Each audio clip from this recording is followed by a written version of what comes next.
Samantha. LJH crew, what's going on? Thank you once again for clicking on another edition of the Real LJH Productions. Today we're going to talk Scream 7. This is a spoiler video, so if you guys do not want any spoilers, I suggest you kind of click out this video. I'm going to give my full spoiler review. I'll give you guys a couple seconds to click out. All right. So, um, going into this movie, I definitely ended up liking it a lot better than I thought I was going to. Um, at first, I was kind of skeptical because I was like really behind, like Melissa Beretta and Jenna Ortega coming back, but that's a story for another day. So, going into this film, we follow Sydney Prescott slash Sydney Evans now because she's married to a cop named Mark Evans, and they have three children. Two of the children are not at the house. Wait, before you go there, let's start off with the opening sequence. The opening sequence for this movie shows two couples, shows two people, a couple, going to a bed and breakfast at the old Stu Malker house, which has now been turned into a museum. And yeah, if you saw the trailer, then you pretty much know about this kill and everything as well, and how everything worked out there. That's basically the opening scene, and those two people end up going, and it opens with the woman landing on a knife and them boyfriend getting slaughtered, and then of course Ghostface burning down the house. We then focus on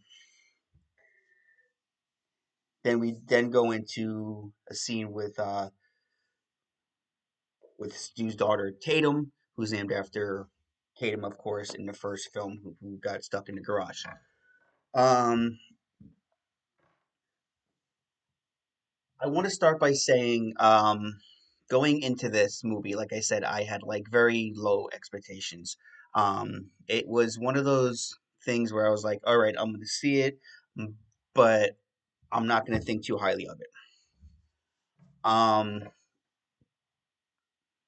because I honestly was not a fan of Scream 6. I didn't like the way it was done, although I thought some of the kills were unique. However, I didn't like the reveal and the whole bullshit with Richie and how it was just Richie's family members, which just was completely dumb. Scream 7, we go back to the roots. So we go back to Sydney Prescott slash Cindy, like I said, Sydney Evans now. And it kind of throws you off a little bit because you know one of the main things about this entire film was they were marketing, is Stu alive, is Stu dead, how is this working, is Stu really here? And the long story is the long story short is the two ghost faces in this the three ghost faces in this film, excuse me, but the main two, I should say, are using CGI to basically to get Stu Macher to be talking to Sydney and Gail. And yeah, one of the killers gets revealed in the middle of the film. His name is Carl. He was just, a, my opinion is they just made him like a decoy to, to get your focus off to find out who the other two were. So we follow Tatum and her friends, and Sydney, telling her to be a little bit more naive during this. Don't trust anybody, not even the boyfriend, blah, blah, blah. Michaela Grace, who plays her friend Hannah, and then she has one other friend, and of course they all get slaughtered. I won't ruin the kills too much, in case you haven't seen it. But if you don't care, then it is what it is. You can also, I'm sure, find them online. But the thing about this movie was, I like what it did. I like that it brought Sydney Prescott and her daughter, Tatum Evans, to kind of get to know one another. Like, Tatum was asking questions about Sydney, like, what is your past, mom? I want you to tell me your past. And she would just avoid it. And then she, of course, she got the phone calls, and now she has no choice but to bring her into this. and Stu basically tormenting her through the phone. And a lot of the calls in this were done FaceTime, which I kind of found unique and cool. And then there's scenes where Sydney can't be there, so she's trying to guide Tatum here to how to avoid Ghostface and what to do and stuff like that until she can get there. Sydney owns a coffee shop. We do end up meeting her friend Jessica, who tells her that she's you know who she is and stuff like that. Jessica's son is obsessed with crime and stuff like that, and likes Sydney's story and stuff as well. Um, and then Gail ends up popping in and running over I'll say decoy killer because that's what I'm going to call him because he really was kind of pointless. Shows up with Mindy and Mindy and Chad, and I'm sorry, I'm getting my names here because I get my names mixed up. Uh, and they're now working for Gail. And for like a brief moment, you kind of wonder where Sam and Tower are. But if you saw the vignette back in when they were filming this, it tells you that they were in witness protection, whatever there. So, and as we go through this, Sydney and Gail are trying to figure out who this killer is. They go into a sane asylum and they run into a doctor named Marco who ends up telling them, yeah, he was here. That's John Doe. He came here with a memory loss and they got showed the room and stuff like that. So at this point, they're believing that maybe he could be alive, but at the same time, they're like, there's no way. Um, so then they go past all that, and then basically throughout the entire film, we see all of Sydney's friends just slowly go. Her friend Lucas, her boyfriend, um, Hannah, and so forth. And so as we're going through it, we get to there's a couple scenes in this where Sydney's being tortured, and of course Sydney's husband ends up getting stabbed, and you know, he's left for dead. Whatever. And then I'm just gonna cut to the chase here. We get to the final act, as the Scream universe likes to call it, and it's being revealed that that as Sydney's walking through the house, she's got all of her TVs are on, and we see Stu, we see Roman, we see Mrs. Loomis, we see Dewey even blame Sydney for not being there to save him from Scream 5. And she's not buying it. At this point she's just trying to find out who the hell is doing all this. So we get to the main final act, and Tatum is there. She's tied up. This is just like a nutshell. Like there's a lot more to it than this, of course, but I'm just trying to run through this quickly. And the first killer is revealed as the doctor that they went to go see to figure out if Stu was alive, which is Marco. And then he says something like, "Isn't that right, Stu?" And then a ghost face appears behind him, and it turns out to be the girl Jessica that we were just talking about, Sydney's friend, who ended up being the one that actually ended up killing her son. But it's then focused on her motive and why she did this. She was in a very, very abusive relationship with her husband, and she used Sydney's book as inspiration, and it was inspired by Sydney's book to do what she did, to become the way she became, even getting rid of her own son. And then she kind of got upset when Sydney kind of disappeared from the limelight, because she looked up to Sydney, even though technically Sydney wasn't anything like that. That's what she interpreted from Sydney's book. And you get a whole big battle sequence and stuff like that.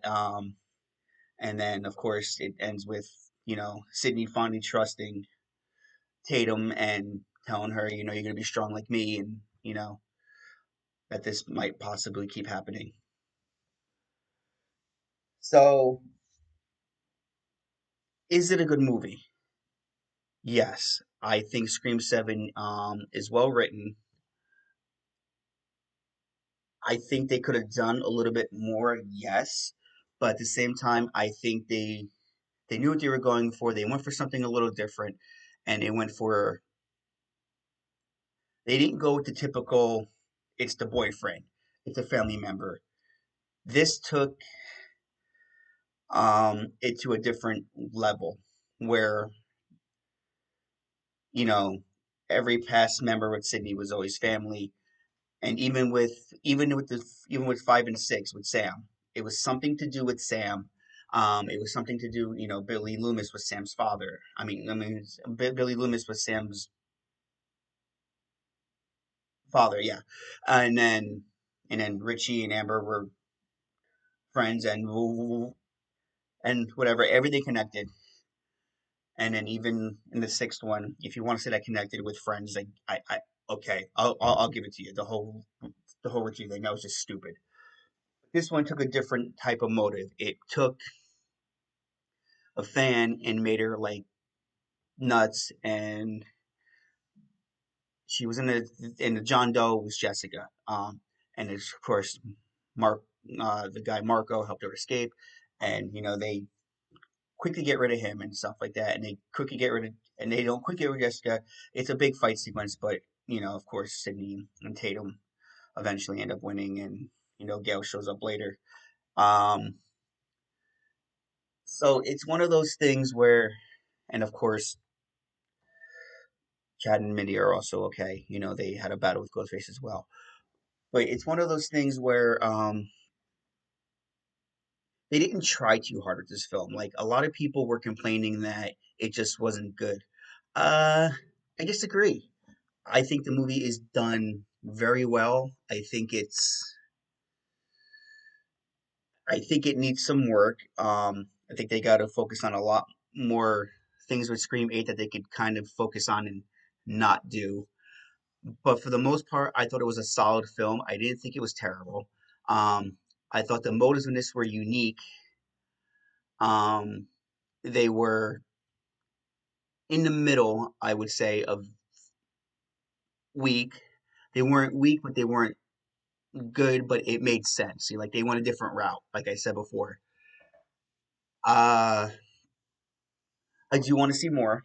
Uh, and I think for us at the purposes, I think it's a good film. I think it's a fun popcorn watch. It's a Scream film.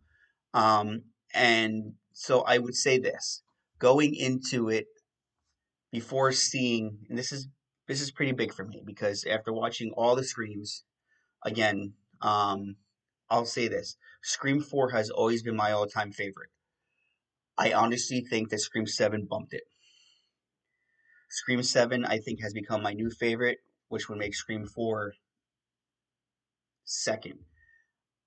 And then if I'm going in order, I would tell you that it goes 7, 4, 3, 5, 6, 2, 1.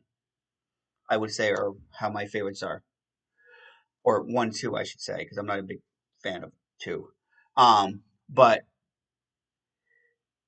it was done well. I would give this movie, honestly, I'd give it 8 out of 10 stars. I do think there are things about it that I can nitpick about, but at the same time, it's nothing that I would nitpick that are bad. Uh, but I do think they could have definitely done a lot more. However, it did become my favorite Scream film. Like I said, it did bump my favorite, which was for a very long time. And I do think there's just a lot more that they could do with the story. I'm intrigued to see where they take it. I don't think they should go and blow out like three more of these. I can pretty much tell you that after 8, they should kind of be done. I don't think they should stretch it, but however, if it keeps making money, of course they'll continue the story with Sydney's daughter Tatum, and they'll keep going. But I would say that it's definitely an 8 out of 10 for me. I do think it's worth watching in theaters. I do think it's a lot of fun. We had a lot of people in our theater cheering and laughing and saying "oh" and all that stuff like that. It was a good time. Uh, and I do recommend it in theaters. So my complete review, 8 out of 10. I do recommend theaters if you haven't seen it. If you got spoiled on this, I did warn you. Sorry, but at the same time, it's been out a little bit now. But I do like the movie. Like I said, it replaced my favorite Scream movie, which was four, and I had fun with it. It honestly was a good movie. 8 out of 10. So go see it. Go have fun with it. If you're gonna go see it again, go see it again. It's a fun watch. It's the highest rated Scream movie of the box out of any Scream movies to hit the box office. So that's a plus. So it's definitely doing what it's supposed to do in the box office. And this is also Kevin Williams' directional debut, the writer of all the Scream films. So that's worth it too. Go support Kevin Williams. And yeah, but that was my review on Scream 7. I really, really enjoyed it. I want to hear from you guys down below. If you guys saw it, what did you think of it? Did you like it? Did you not like it? Well, let me hear it down below. And if you like this video, give it a massive thumbs up. Hit those notification bells so you know when I post a video. Check out the TikTok at the real LJH Productions as well. And also, guys, if you love horror, if you love horror movies or anything horror related, I listen to a podcast called Slasher Radio. They're amazing. They're fun over there.